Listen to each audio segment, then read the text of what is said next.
Bing. Okay. For those who didn't finish the vocab or need to finish the vocab, there's two possible places you guys can go. Most of you guys are going to log into Moodle anyways.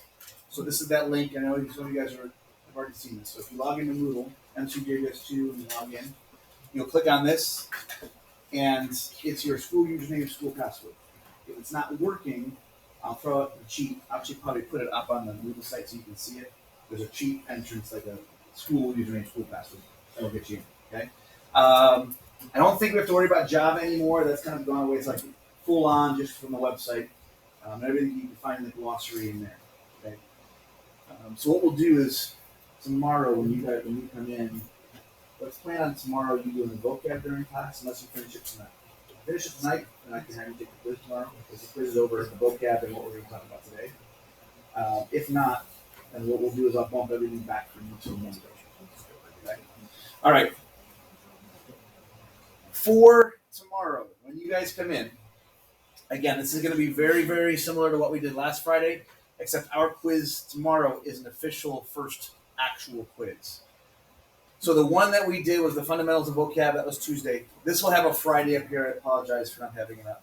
But this is your week 2 grade submission. So tomorrow it'll be open.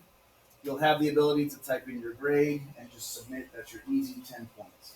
Okay, same thing that we did last week. Nothing fancy about that. And this is also one where I'll remind you, hey, so-and-so, you haven't done your grade yet. Make sure you get that in before you leave. And if you have problems, come see me. Stock market challenge number 1 and 2. I'm going to leave for a second. I'm going to come down here to the quiz. The quiz, and you just heard me talking about this. The quiz tomorrow is going to be over the vocab mostly.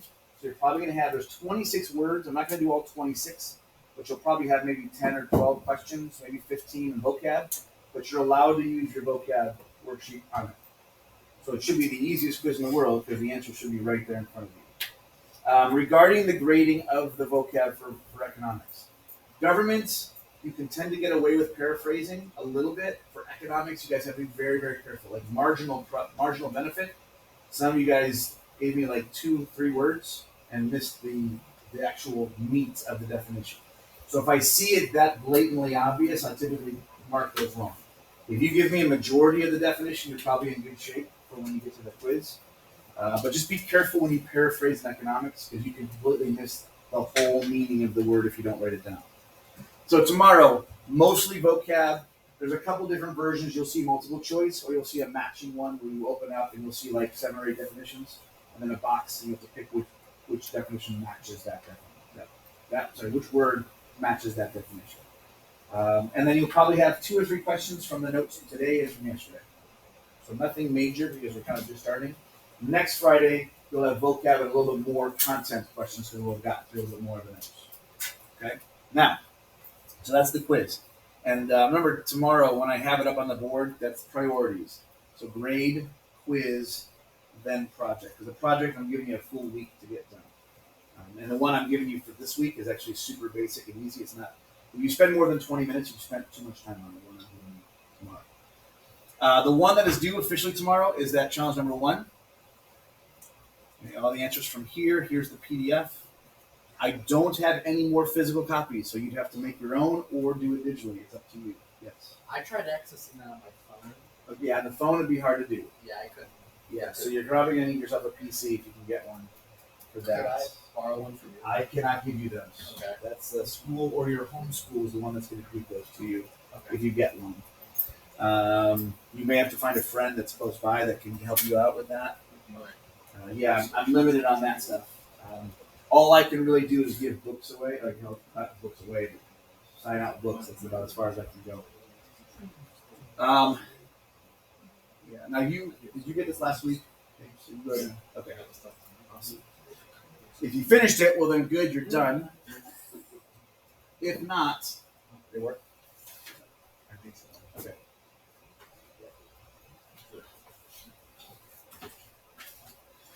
So the second one I'm going to give you guys, I'm going to show you guys a couple different versions of this. The very, very first thing you're going to see at the top of the page is going to be on all of the stock market projects for the rest of the next 7 weeks, 8 weeks. And all of that information comes from these links down here. So if I click on stock market challenge number 2, Here's the PDF, which you'll get tomorrow. I will give you a physical copy. So this up here, numbers you should know, those 5 blanks you can get from these 3 green links. And I'll show you guys those in a second. Matter of fact, I'll show you two more. So the U.S. unemployment rate, click on this. You come down here. All you gotta do is put your cursor at the end here. And we are currently at 5.4%. Now it's also a month behind, but they're always a month behind. So 5.4% for the United States of America. To give you guys a estimate, 3 to 5% is good. 3 to 5% is healthy. It allows people going between jobs or college students or retirees. So that's the U.S. State of Ohio, it's going to be pretty similar.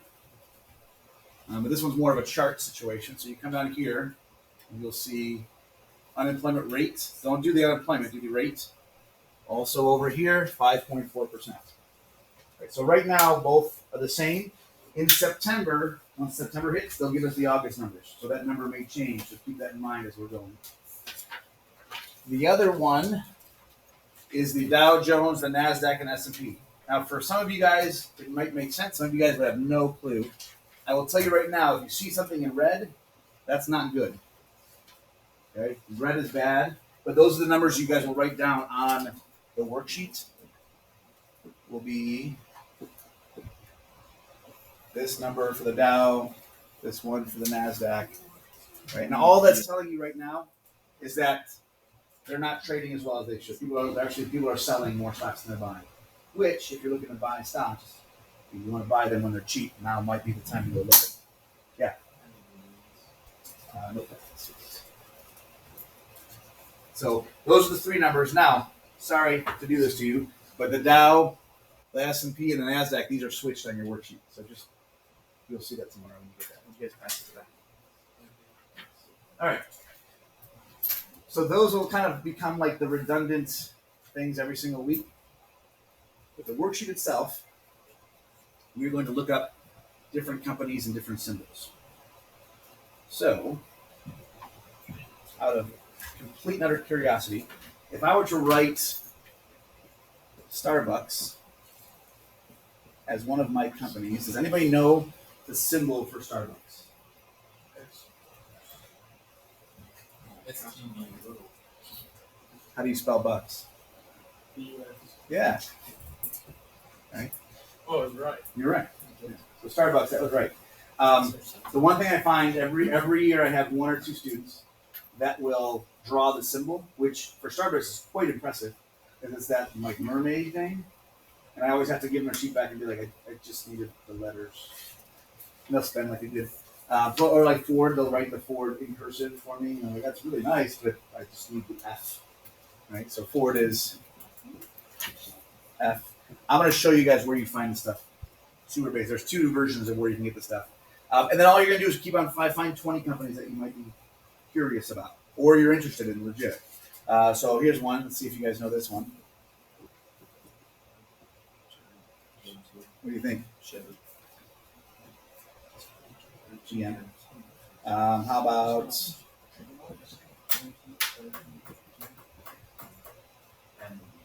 close?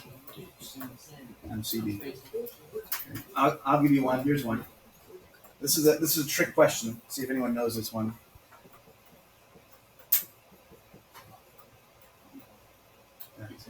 Is Taco Bell privately company? It's not a private company. That's a good. I want to go there next. They're owned by a bigger company called Yum Brands. Sorry. Yum. Y-U-M. And that's how they also own Wendy's and I think Pizza Hut. So if you want to invest in Pizza Hut, Taco Bell, or Wendy's, you want to buy Yum Brands. Now, Mr. Chorbo, right? Yes. Brought up a point too. Every once in a while, you're going to find a company that's privately owned. Like PetSmart used to be public, and then they went private. So if you look them up in the stock market, you won't find PetSmart. They're not there because they're privately owned. Right now, some of you guys are looking at me going, "Where am I going to get this information?" I'm glad you sort of asked. Okay. In here, when you click on the project, I give you guys 3 links. This one is actually the link that we're going to use for the project, but you don't have to sign in for this week. All it does is it gives you trading ideas. So if you wanted to purchase any of these stocks, right, so let's say that we want to look up Amazon. Click on quote or chart, and Amazon is AMZN. If you want to buy one stock of Amazon, as long as you have $3,302.67 available, purchase yourself one share ownership of Amazon. Just one.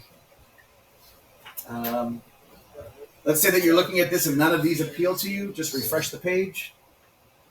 And all these other ones. UPS, someone on my fifth grade class said UPS because of the holiday season coming up. And all of the shipping and all the stuff that you own. Yeah. When we start purchasing stuff, you guys have $5,000 total for my game. I meant like just per company, say like. Yes. Where do I find it? Charts. Let's say I'm doing Chipotle. Just so you guys are aware too, Chipotle runs. Let's see what they're at now.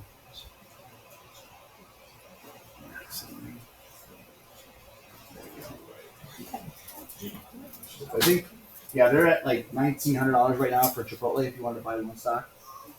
But they have. Well, I gotta find it now. There are a certain number of stocks out there. I gotta find it. I can't remember where I put it. But yes, there's a list of like 1.5 billion stocks of Chipotle. So if you want to buy 500 million and one stocks, you will be a majority owner of Chipotle. But yeah, it's like sometimes there's the billions or millions of stocks that are available. Tesla? I don't know. So, TSLA. Oh, since we did this, I'm going to jump over to another screen real quick. If you have companies you're interested in and you don't want to just randomly search, I put in here Google Finance or Yahoo Finance so we can do our own research.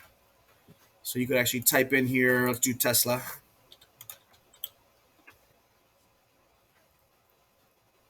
They're still at 705. And then Tesla is TSLA. Let me pull up another one. I think I already had it up, but I can wow all day long.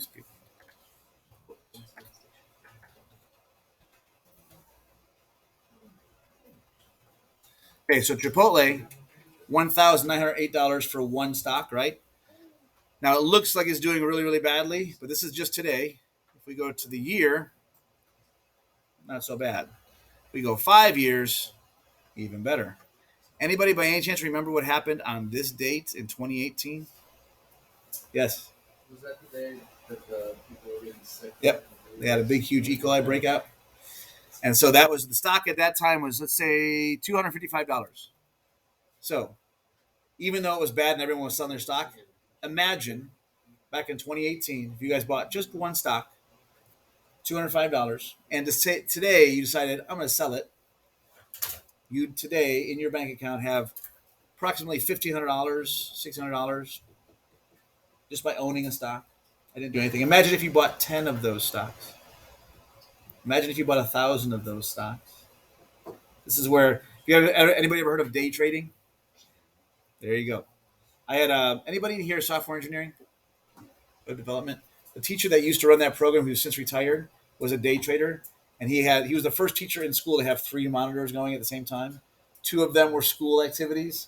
The third one, if you walked past, stock market.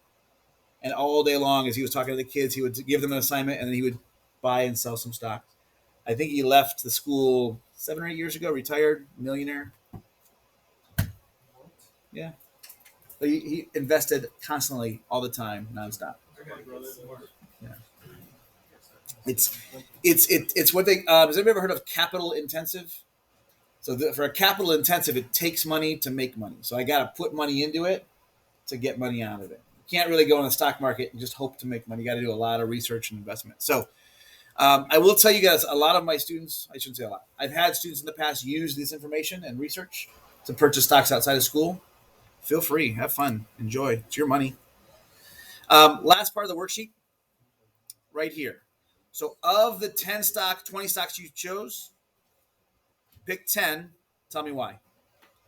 Chipotle. I eat there all the time, and it's a great company.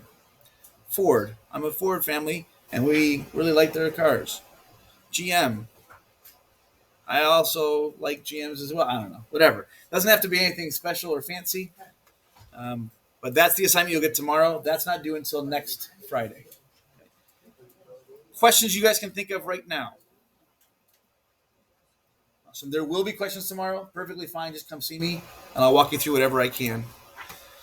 Right now, let's go ahead and get into our notes. There we go.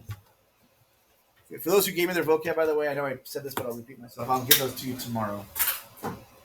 Okay. So yesterday we started into this, and we got into the concept of scarcity, shortage, entrepreneurs. Anybody deal with a shortage yesterday? Went someplace and something was too expensive. It was more expensive than it should have been because they didn't have enough. Anybody get gas yesterday? There's one. Shortage. Yeah, issue all the time. Matter of fact, the higher those prices get, the more you can bet there's a shortage somewhere, or they're just not producing as much. Sometimes it's a self-induced shortage. They'll produce less on purpose because they want to jack the prices up. Yeah. Yeah. Mm-hmm. Yeah, we were talking about that yesterday. Toyota, phone chips, Tesla, any microchips anywhere. Yep. All right. So again, scarcity, never ending, always going to be an issue. Shortage, temporary, hopefully very temporary. I don't like those things over long terms. Entrepreneurs, we have talked about this in regards to companies that create or enter, people who create companies that create things. The thing about entrepreneurs too is they are very, very wide ranging. There's a company called Kentucky, which I'm going to talk about in the next slide, but they're connected to Australia. And it started out with this guy back in Australia, came to Europe, wanted to go on a vacation, and decided, well, what I'll do is I'll buy myself this like mini bus and take myself on a tour. And since I have the bus, I'll go down like the local area and see if anyone wants to come with me, and I'll charge them for it. And I'll take them on a tour with me, and we'll learn together. And that was how Kentucky started. Now, for those who aren't aware, Kentucky is a travel group that's between 18 and 35. You can't be over 35, you can't be under 18. It's supposed to be more of a party venture around the world place. But they have different trips that you can go on.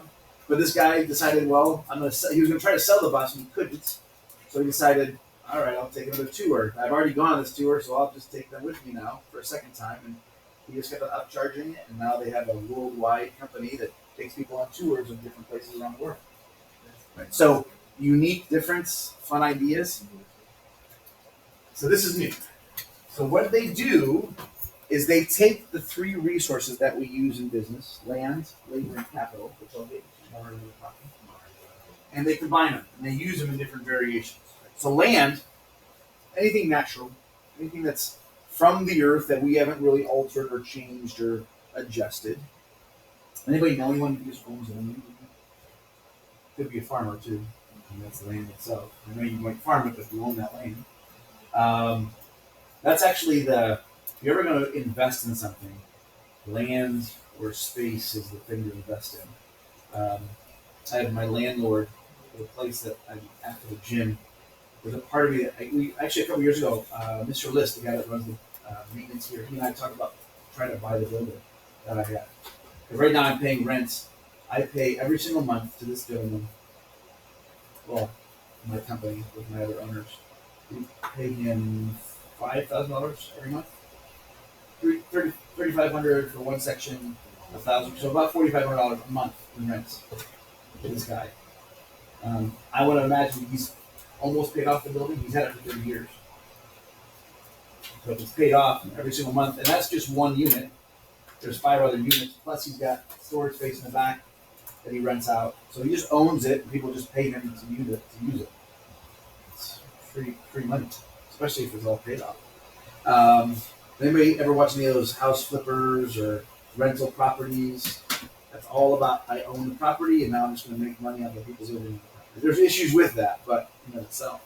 But land's the way to go. There's a lady that used to work here named Bridget. Sweet, sweet, sweet lady. She was one of those women that everyone students, teachers, just liked. She was fun, sweet, nice, joked around with them. She owned a farm. Still owns. She's still alive. Owns a farm in Brunswick. Back when I first got the job here, 2005, she was talking to me about something with regards to this, and she said the company came to her to try to develop her farm. And then I think she has like 25 acres or 30 acres. And they wanted the whole thing, all 30 acres for, I think they were offering her $5 million for 25 acres.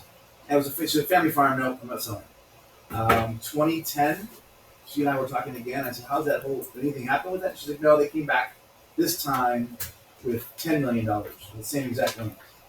Nothing changed other than time had gone by. And then I think when she retired in 2015, she sold not all of it. I think she sold like 10 of the acres for $15 million. So it was less land, but she got more money because land is valued. So some of the examples that I was thinking of: air, just pure air. I haven't altered it.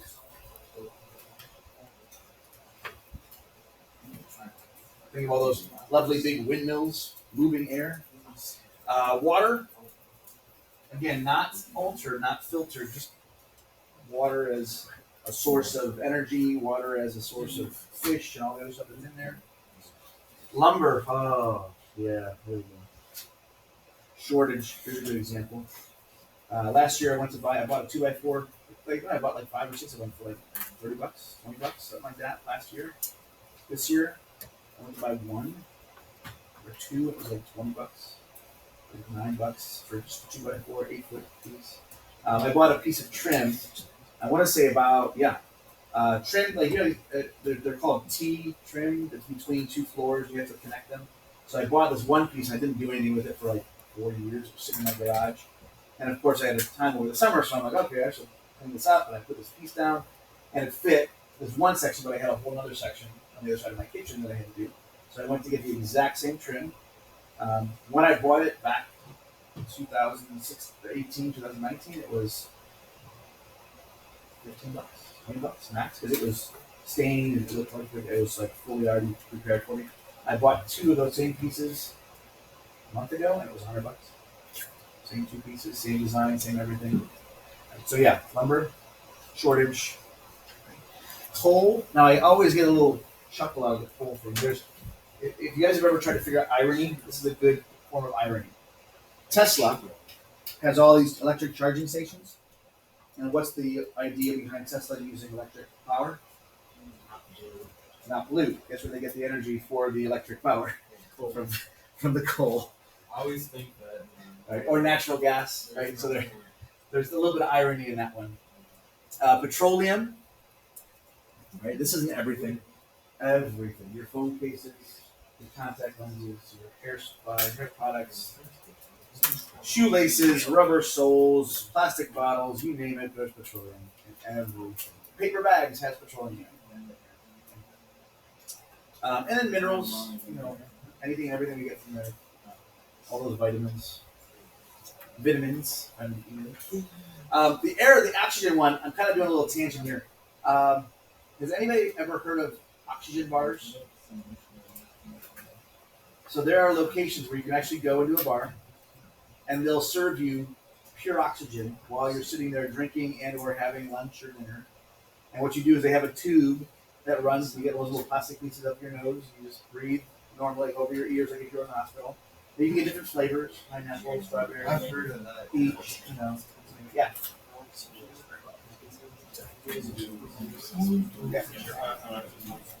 Yeah.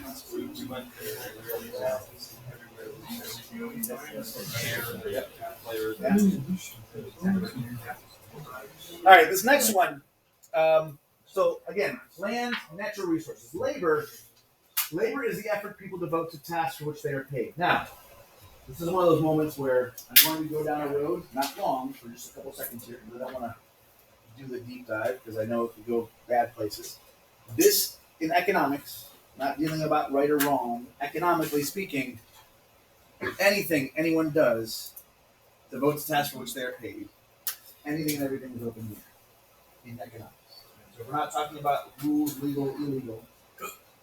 Anything you do as an effort and you're paid for is considered labor. Now, some of the legal ones I found I'm going to list a whole bunch of them.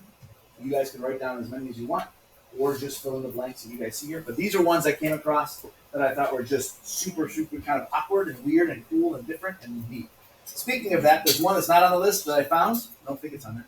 Is a professional snuggler. Yeah, You hire people to lay in bed with you and snuggle with you. People post that on YouTube. Legit and weird all at the same time. The other one is my girlfriend is a travel guide for that company. I see this. And she takes people on trips. And she has to take a trip with them. And she just is the tour guide the whole time. So like one of them this summer she went to, and every time she sent me a picture, I was like, oh, rough life. So sorry you have to work today in Ecuador, zip lining and bungee jumping and going through hikes and caves and finding waterfalls that no one knows about. And she sends me a picture of her under a waterfall going, ah.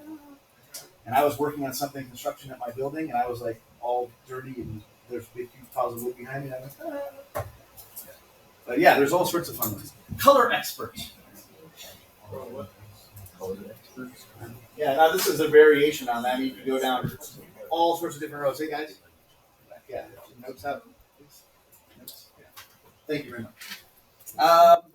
Railroad conductor.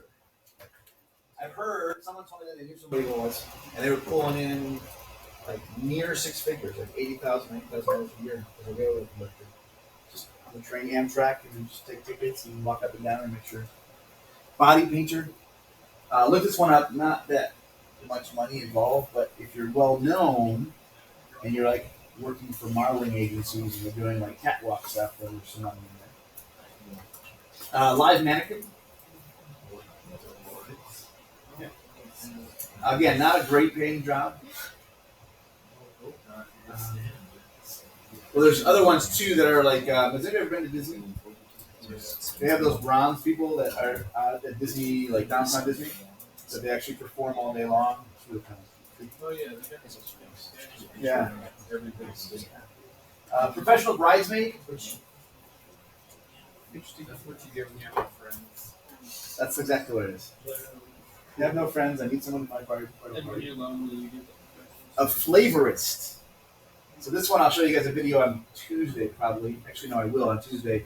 It's a guy that works for Ben and Jerry's, and that's all his job is. Just taste it. To make new flavors and then taste it and see if it works. And then throws out, then they'll produce it for like a month and see if it sells, and if it does. Midwife, still in existence. Actually, some good money for being a midwife. Bounty hunter. A lot more leeway than the police too. The police are limited by the law. Bounty hunters have a lot more access to stuff. Ethical hacker.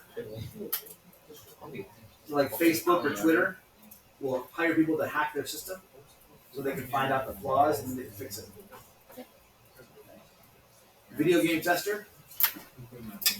Yeah. That one I think starting is like 15,000, but that's like just playing video games all the time. It's not bad. Up to I saw somebody that was working 6 or 7 days a week at $35,000 to $40,000 a year. You're not going anywhere. A lot of Grubhub and DoorDash. Yeah. back to the railroad conductor. Yeah. One time, so my dad used to be a superintendent at Military when it was still a golf course. Yeah.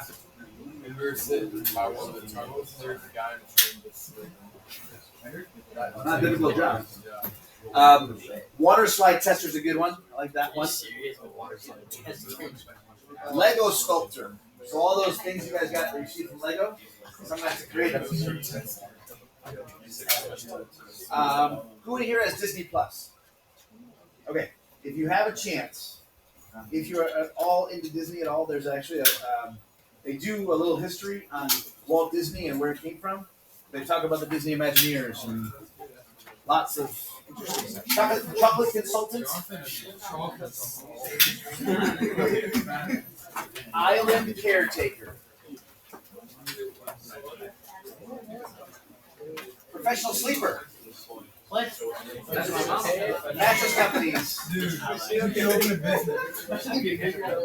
We just come in and get Hey, guys. something that. I know we're done. I thought we were done. Almost. My bad. It's all right. Netflix tagger. So this is actually one where they'll actually have you watch the Netflix series, rate it.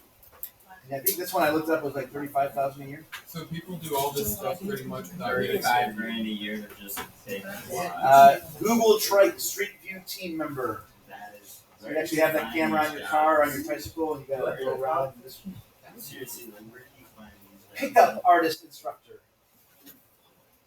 So if you need help picking up people at the bar, you can hire someone to help teach you that. Anybody seen the movie Hitch by any chance? Yeah. Yeah. Pickup artist instructor. Professional Monday. What? You actually train your runs. You're You're like grading to be 2 that. minutes underwater, like about how they go. Professional. I'm about to be a professional. Tuesday we'll go over this stuff with you guys. Pick up there. So probably there's gotta be a lot of things when you're a man. Or else you're all the time. You look like you could be a man mermaid.